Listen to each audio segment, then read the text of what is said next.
install the last piston. I thought you guys might want to see it. So I'm looking for certain things on the piston. Right here you see the word front.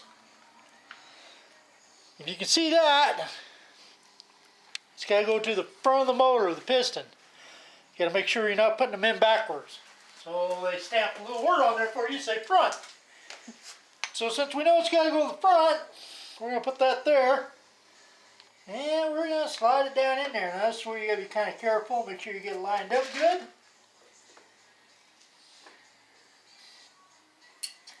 And you say, hey Dusty, what the heck is this thing around here? This is for you, Lenny. This is a piston ring suppressor. It suppresses it around, because if you had the rings out, it wouldn't go in. So you got to compress the rings in to shove the piston in.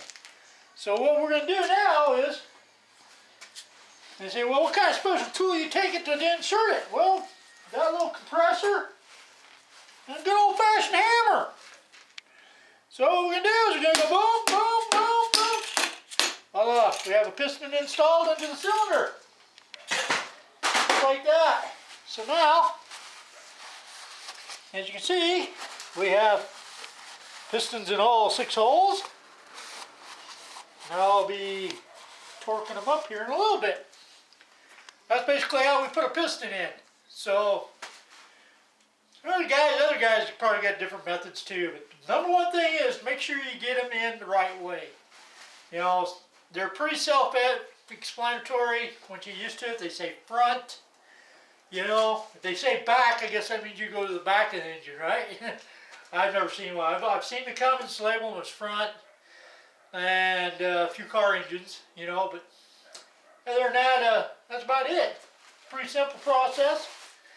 Another thing I recommend is you make sure you got clean cylinders before you install them. And take a white rag, soak it down with oil, keep cleaning them, get another new white rag, soak it down with oil, clean them again.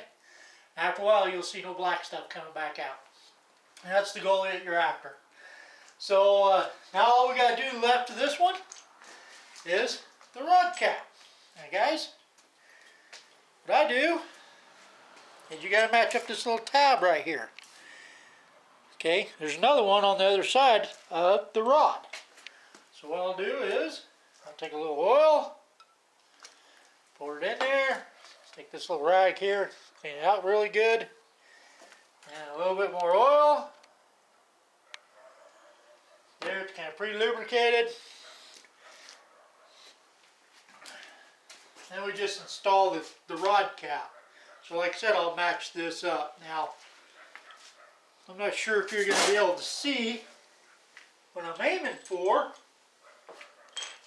but gotta get that rod to come down.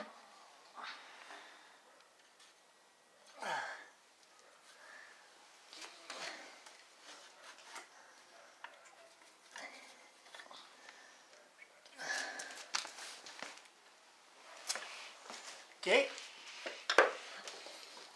you can see that. There we are.